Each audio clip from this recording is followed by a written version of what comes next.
think that is still an issue right now? Yeah, we got outplayed for sure. They played much harder. When that happens, what do you do collectively to get it going?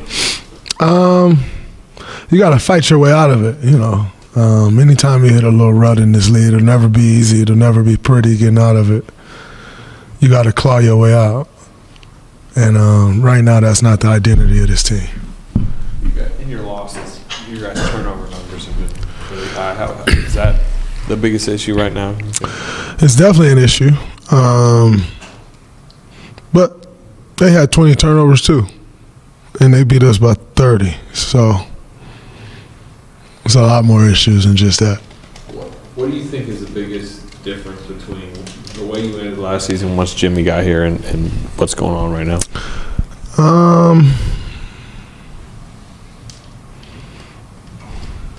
I think everybody was committed to winning and doing that any way possible. And right now, it doesn't feel that way. I mean, is that personal agenda type stuff, or like, you know, I mean, I guess how was you kind of? I think everyone has a personal agenda in this league, but you have to make those personal agenda work in the team confines. And if it doesn't work, then you kind of got to get rid of your agenda, or eventually the agenda is the cause of someone getting rid of you. And so, you know, I think you don't want a team with no personal agendas, because a goal is an agenda, you know? And so you got to have some type of personal agenda. But like I said, you got your personal agenda must fit into the confines of the team. Where does that dynamic show up on the court? What do you mean? Like the not a lack of commitment to winning. Getting your ass kicked by 30 shows up fast. So, yeah, it shows up really fast when you get whooped like we got whooped tonight. You know, so. Yeah. Draymond. These Thunder's trying to do what you guys did: win a title with young core, promising future, and then you guys built on it. Multiple championships, decade-long contention. Besides having just great players, what's the key to making sure that what you guys got done got done? We have to like each other, which you can tell they love each other, which leads to all the magic. And you have to understand roles, you know, which they definitely understand their roles. You know, they got their top dog, they got their number two. Everybody come in, they know their role. From Shea, no disrespect, tonight was the first time I seen 23. To Brooks, everyone knows their role. And that's the way it has to be in order to win in this league. And they're doing that, man. They are a well-oiled machine. They kind of just plug and play, which is, you know, how we were during those times. You know, so it was very interesting to watch. But you know, when you have a leader that has that commitment to excellence day in and day out that Shea does, everyone else has to fall in line. And they're doing that, and it's special to watch. You know, they down Lou Dort, they're down J-Dub, they were down Kenrick Williams, they were down Aaron Wiggins, who I think is like their X factor. And it didn't seem like they were down anybody. You know, that's a level of excellence in order to reach the over and over again that you must have, and they got that. Draymond, Steve said he could say you might need a rest tomorrow night. Do you expect to play, and do you think that you need a rest right now? I mean, We'll see. I feel good. But, there's always a plan in place. So you try to figure it out as you go, but I feel pretty good. Draymond, do you feel like this team is still kind of figuring out their roles, just all the different Yeah, players? for sure. And in figuring out roles, it requires some selflessness because your role won't always be what you want it to be, Who I thought I'd be coming into the NBA and what my role turned into are two completely, drastically different things. But you got to be a star in that role, And so, yeah, we're definitely still figuring out roles. But better do it fast. Well, we had 12 turnovers at halftime, and they didn't feel like they were forced. They just, from the defense. I mean, obviously OKC's got a great defense and a great team, but felt like mostly decision-making. And so we've got to make better decisions if we're going to be a good team, and I've got to do a better job of, putting our guys in position to do so. I mean, Jen, how alarming is this performance to overall? Well, I could feel we weren't in a great place, coming back from Indiana and Milwaukee, that you could just feel that things weren't quite clicking, and that I thought that continued. I mean, we got a couple of wins in there, but we're not playing well, and we haven't been playing well for, really since, the second week of the season. So it doesn't feel right, what's happening right now on the floor, the way we're playing, the way we're approaching things. Guys are, they're trying. It's not like it's a lack of effort, but like we're not crashing. All the things we did at the end of last year when we got good, take care of the ball, crash, create good shots for each other, win the possession battle. We're not doing any of those things right now. Those are mostly kind of like offensive things. Is that the end of the floor that you feel like is going the most? Well, it's always connected. I know I've said this to you guys, but when we got Jimmy last year, our defense skyrocketed, and it wasn't because we changed schemes, and it wasn't because Jimmy was like Dikembe Mutombo out there. It's just we took care of the ball, and the game connected. The game made sense, and the crashing. Getting offensive rebounds, it dramatically helps your defense. I mean, you gain extra possessions, you jam transition. First half, we didn't crash at all. I think we had one offensive rebound. So I got to do a better job. I've got to find, the keys that can get us to getting some confidence and some rhythm back. Steve, how'd you feel about Steph's return tonight? Well, it's great to see him out there. Didn't surprise me that he wasn't sharp. He hasn't done anything in a week, and other than a couple workouts the last 2 days. So glad to have him back, obviously, and glad that he could get his feet wet and hopefully find his rhythm here soon. Do you expect Draymond and Al to both play tomorrow night? I expect Al to play. Draymond would be questionable. He has played in every game to this point, and frankly, I think he needs a rest. So tomorrow might be a night where we do that. I've got to talk to him and the performance team. You're going to see more length and athleticism the rest of this trip. Just what are the keys to countering and beating teams? Well, being solid with the ball. So, we had so many one-hand, left-hand fling passes tonight that were turnovers. Like, the game is about being solid and about fundamental play. And, you watch Jimmy out there and he plays off 2 feet and, he never gets out of control. And we can't, come out and be fundamentally lacking and expect to beat the best team in the league on their home floor. So we got to find a way to be more solid, and we'll obviously assess everything like we always do, and we'll see where that goes. To follow with that on Jimmy, 3 shot attempts tonight. Just what are the keys to getting him more involved? Well, he did get to the line 8 times. I didn't think it was a case of him, not wanting to score. I just thought it was poor offensive execution, not good spacing. So these are all things that we've got to clean up. Thanks. NBA legend Charles Oakley recently shared some blunt thoughts about Draymond Green, making it clear he doesn't believe the Golden State Warriors forward would have survived in the league during the 1990s.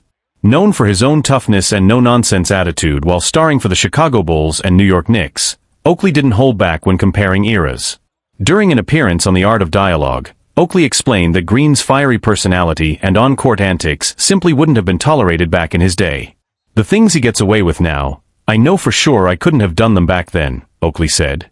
"When you're winning and you're part of a great organization, you can afford to act that way. But in our time, there were real enforcers in the league." Despite the criticism, Oakley made it clear he respects Green's accomplishments and his role in building one of the NBA's modern dynasties. "I give him credit, he's tough. I watched him play back in college at Michigan State, and I could tell he had a different kind of mentality. He's strong-minded, he plays hard, and he's smart enough to push limits. But he's playing in the perfect era for that." When asked if Green's aggressive, confrontational style would have translated to the 1990s, Oakley didn't hesitate. "There were no fake tough guys back then," he said. "Draymond wouldn't be doing what he's doing now. That style doesn't fit the 90s. Somebody would have checked him early, maybe even punched him in the mouth. It would have been painful for him." Even with that tough assessment, Oakley made sure to acknowledge what Green has accomplished in today's game. "Look, it works for him now," he said. "He's found success, he's got the rings, and he's helped his team win. But that doesn't mean it would have worked in our era. The game was different, tougher, more physical, and a lot less forgiving." Oakley's comments quickly sparked debate across the NBA community, igniting yet another round in the long-running then versus now conversation. Within hours of his interview circulating online, current and former players began weighing in, some agreeing that the league has softened over the years, while others defended Green and the evolution of the modern game. Former Warriors forward Matt Barnes, who played alongside Green during Golden State's 2017 title run, pushed back on Oakley's remarks during a segment on ESPN radio. "People always talk about the 90s like it was the Wild West," Barnes said. "But Draymond's built for that kind of competition. He's not afraid of contact or confrontation. The guy would have fit in anywhere because he competes at the highest level." Others, however, sided with Oakley's perspective. Charles Barkley, another outspoken legend of that era, echoed similar sentiments during Inside the NBA. "Back in our day, there was a different kind of respect," Barkley said. "You couldn't talk to referees or opponents the way Draymond does now. You'd get checked real quick." Barkley was quick to add that he respects Green's basketball IQ and leadership, but insisted that the 90s were about backing it up physically, not just emotionally.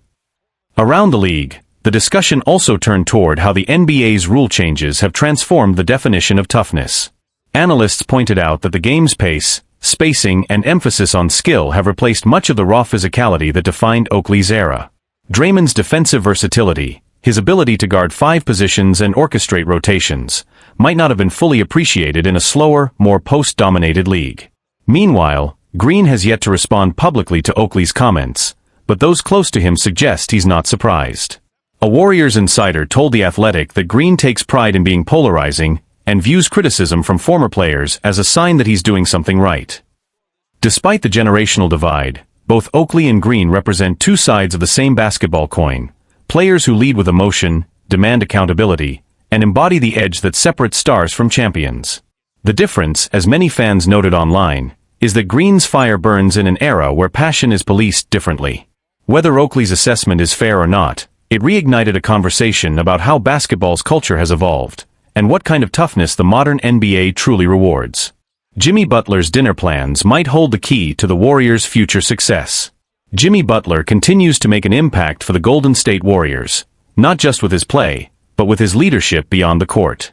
While the team has struggled recently, Butler has quietly taken young forward Jonathan Kuminga under his wing, revealing after Sunday's win over the Indiana Pacers that he invited the 21-year-old to dinner to lift his spirits. It had been a rough night for Kuminga, arguably his toughest game of the season. He finished with only 5 points on 149 shooting and was benched for the final 18 minutes of the 114-83 victory. Instead of criticizing him, Butler chose connection over confrontation, recognizing the value of support during a difficult stretch. According to Nick Friedel of The Athletic, Butler's mentorship has become a central piece of Kuminga's development, and a quiet factor in the Warriors' long-term plans. Butler said he'd be inviting Kuminga to his house for dinner after the game, Friedel wrote. He's grown close to the fifth-year forward since arriving last season and wants to do whatever he can to help him regain confidence after a tough stretch. When the Warriors traded for Butler last season, expectations were straightforward: bring in a proven star who could lighten the load on Stephen Curry and Draymond Green. What they gained instead was a deeply invested leader, one who knows how to balance accountability with empathy. Butler has faced scrutiny over his leadership style throughout his career, but in Golden State, he's shown a softer, more patient side that the young core desperately needed. Having a veteran like Butler guiding him could make all the difference for Kuminga. Once seen as a raw project, the former number 7 pick had started the season strong, carving out a consistent starting role before his recent slump. Now, as his shooting numbers dip, Butler's encouragement, publicly defending him in post-game interviews and privately inviting him to dinner, sends a powerful message. Development takes time, and every star needs someone to believe in them during the lows. For years, analysts have debated Golden State's so-called two-timeline dilemma, the challenge of maintaining their veteran core while grooming the next generation. Questions persist about how long the old guard can compete and whether the younger players can eventually carry the dynasty forward. But gestures like Butler's offer hope. They suggest that the bridge between generations isn't as fragile as once thought, that culture and mentorship might be the glue holding the team's future together. Kuminga's story isn't finished yet, but if he turns things around, moments like this dinner could be seen as the turning point. In acquiring Butler, the Warriors didn't just add another all-star. They found a mentor who understands that winning starts long before the ball tips. Sometimes, it starts over a simple meal between teammates. Inside the Warriors' locker room, Butler's gesture didn't go unnoticed. Several teammates reportedly praised his quiet leadership, with Stephen Curry later telling reporters that Butler's influence has already changed the tone of how veterans interact with younger players. Jimmy's been through every kind of season, the highs, the lows, the pressure, Curry said. When a guy like that takes time to mentor a young player, it means something. It sets a standard for the rest of us. Head coach Steve Kerr also acknowledged the impact Butler has made since joining the team. He highlighted how Butler's mix of intensity and empathy has begun to reshape the team's culture. He's demanding, but he's fair, Kerr said. He'll get on guys when they need it, but he also knows when to pick them up. For a young player like Kuminga, that balance is invaluable. Jimmy brings an edge, but he also brings perspective, and that's exactly what this group needs. Behind the scenes, sources close to the organization have described a growing chemistry between Butler and the Warriors' younger core, Kuminga, Moses Moody, and Brandon Podziemski in particular. Butler has reportedly been spending more time with them off the court, offering advice on film study, recovery routines, and mental preparation. For players still learning how to navigate the weight of expectations in a championship-caliber environment, that kind of mentorship can be transformative. Analysts around the league are starting to take notice as well. On NBA Today, former player Richard Jefferson called Butler's presence the best thing that could have happened to Golden State's development cycle, adding that what he's doing for Kuminga could end up extending the Warriors' window by 2 or 3 years. The ripple effects are already visible. Kuminga, despite his recent slump, has maintained a more composed and reflective tone in interviews.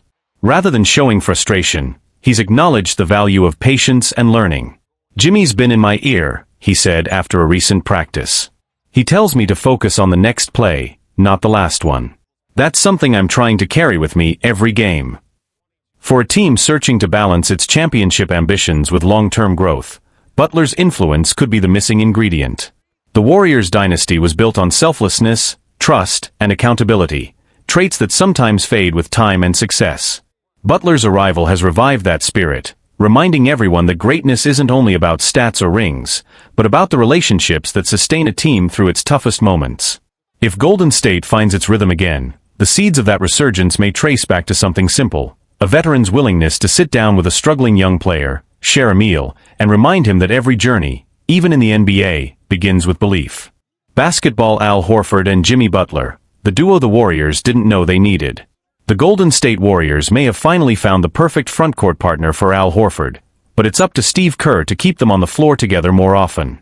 After weeks of inconsistency, Horford rediscovered his offensive rhythm in Golden State's dominant 114-83 win over the Indiana Pacers. Horford dropped 12 points, grabbed 4 rebounds, and swatted 3 shots, his best performance yet in a Warriors uniform. He went 4 for 6 from deep, reminding everyone why the team believed his versatility could elevate their offense.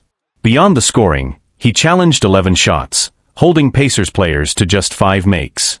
It was a masterclass in two-way efficiency, and the Warriors finally saw flashes of the veteran leader they hoped to get.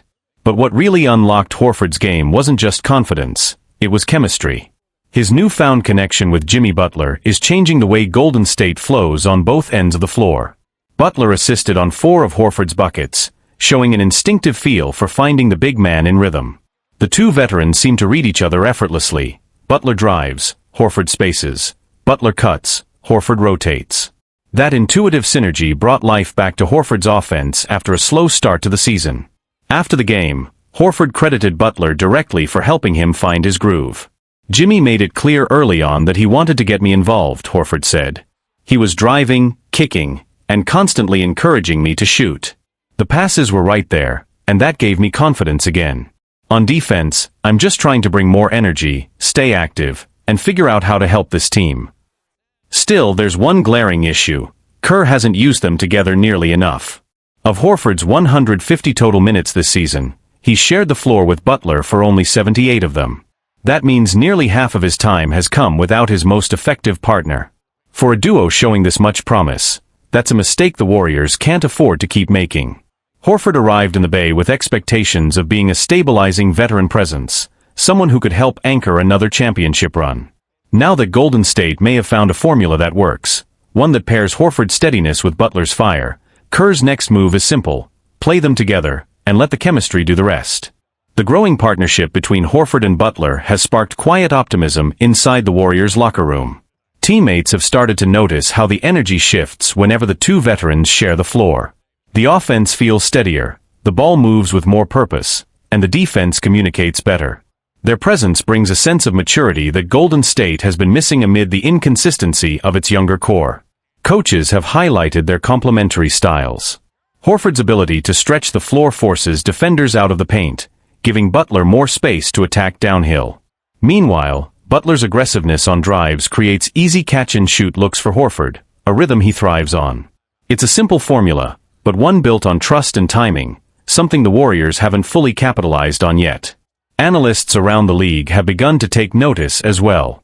Former players have praised the duo's chemistry, pointing out that their leadership and composure could be the stabilizing force Golden State desperately needs. With the Western Conference tighter than ever, consistency will determine who separates from the pack, and that's where veterans like Horford and Butler become invaluable. However, time is not on their side. Both players are on the wrong side of 30, and managing minutes while keeping chemistry intact will be a challenge. Steve Kerr faces the delicate task of balancing rest with repetition, ensuring that the bond between Horford and Butler continues to grow without overextending them physically. If Kerr can strike that balance, the Warriors might just have found the key to reigniting their championship identity, not through flash or star power, but through discipline, intelligence, and two veterans who understand the game's rhythm better than most.